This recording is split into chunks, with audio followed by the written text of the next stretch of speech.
I was inspired by the Lord to write this book, Encounters and Reflections. Can you hear me now? Yes. Yes.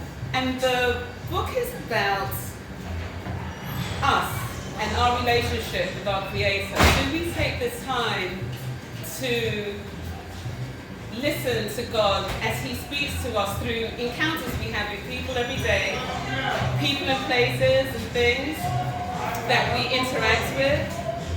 And this is my journey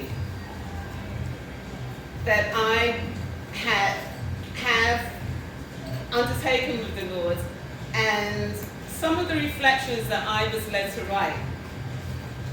So the first one that I'd like to share with you, I'd like to kind of derive from poetry and go into prose. Hands up if you think you can listen to 2 pages of a story. Can you listen? Okay, wonderful. So this story is called Take Off. Can everyone say take off? Take off. And I want to say thank you to everyone who has been bold enough to share their story, to share their reflections, to share what has been heavy on their hearts and how it's really come through. Each individual has shared their story and their message. And so this message is one that's come from contemplation and reflection. So if you can imagine yourself in the shoes of the writer, I hope you get something from it. I was contemplating the intricacies involved in constructing an airplane. These devices are equipped with the necessary mechanisms for flight. A few hours earlier, I decided to take a very brisk walk to one of my favorite areas. I checked the estimated time for sunset, and I had about 20 minutes of daylight. Motivated to beat the nature's clock, I raced out of the house armed with my phone and camera.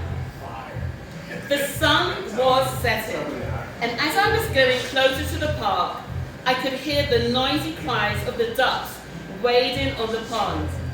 The park lights were getting darker, and there were visible rays of the sun, creating an interesting sparkle of color and shimmering on the pond.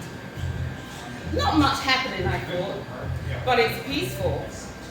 Just then, a group of ducks took up, and they went up and away from the other ducks wading on the pond. I watched them effortlessly fly up together, soaring above the water, the trees, and forming themselves into that familiar V shape as they pressed into the sky. Do you ever see that V shape of the ducks flying in the air? Yeah. That classic shape. Now that was interesting to watch. A few other groups of ducks seemingly decided to leave in a similar manner, taking off easily and seamlessly. Takeoff came to my mind. A little later, the familiar roar of an airplane caught my attention. I turned to see it flying really rapidly out of my sight and camera shot. Now there's a contrast. The ducks took off using mechanisms that were created to use. A scheduled time to take off was not needed. Runway preparations were unnecessary, and skilled workers ready to orchestrate their flights were irrelevant. The birds just took off by themselves into the air. This is the type of natural ease that I desire to have in my endeavors. You have a sense of times when all things are working in support of a task that is set before you. Some say things like, all the doors were open. I believe that these are times when God provides very distinctive ways out of nowhere. Benefits and opportunities that were not in existence suddenly come present and available. Obviously, not every endeavor is easy. I believe sometimes difficulties are thrown our way on purpose, for a purpose. However, there is nothing like the ease of passage that only God can set up. In addition, there is also no mistaking natural abilities or gifts, as some call them, or every type that are given to individuals.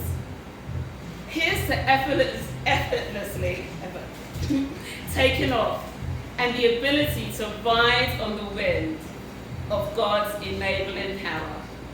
Take off. Thank you.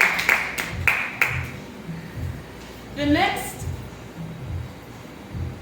reading I have is a poem that I selected from the book also. It's called Lot's Wife. If anyone is familiar with Abraham in scripture, he is his nephew that decided to go with him when he was called to leave everything, leave his family, and just go in faith to where God was calling him to go. But Lot decided that he was going to go with him.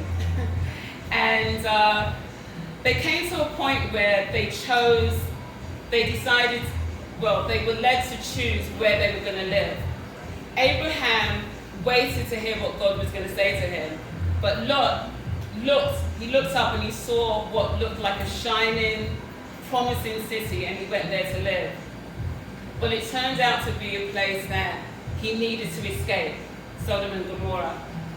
And at the time that they were escaping, Lot's wife was given instructions not to look back. Can you say, don't look back? Can you say it? Don't look back. Don't look back. Okay. So think about a situation that you want to close the door on. This is called Lot's Wife. It's a short poem. Here we go. I closed the door, because sometimes you just can't look back. I closed the door and threw away the key, put a seal around the exit, and just then, when it seemed right, I put a wall in place of the exits, put the home up for sale, took a ride to another town, received the keys to a new home, and I closed the door.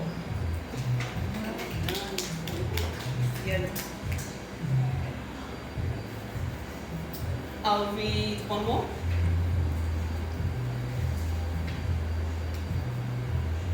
Okay, I think I'll read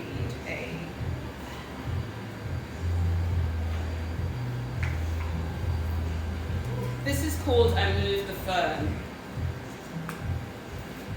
I moved the fern from one position to another. Fern is a plant.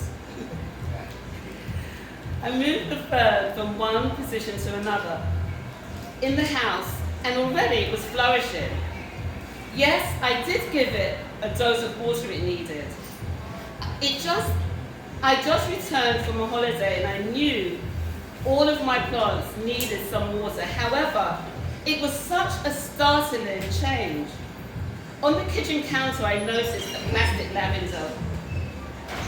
It was blooming and stretching out in an amazing portable vase. The ensemble of the vase and the flowers was sent to me as a gift from my sister. The lavenders always looked colourful and perky. However, it was plastic.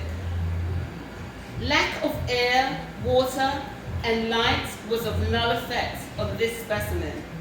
So of course, I started to contemplate. Do we as individuals need to be in a certain place to flourish?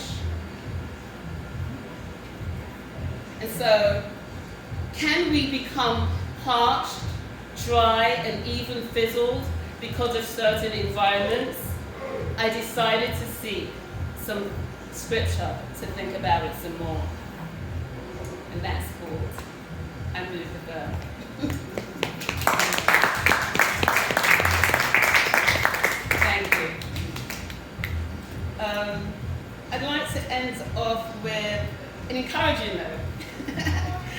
And it's one of the poems I read before.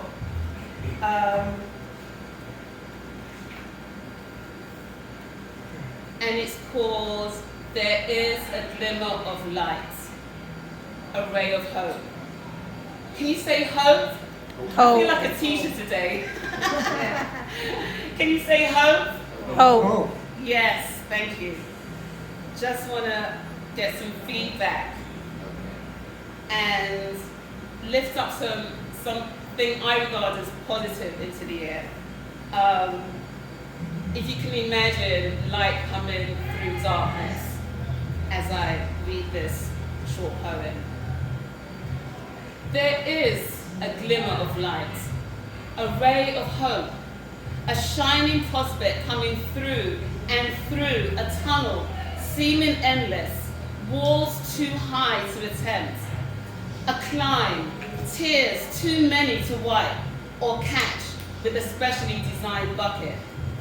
Light dances, hope pushes through, shine bright, dispelling dark hope, translates to conquering victory.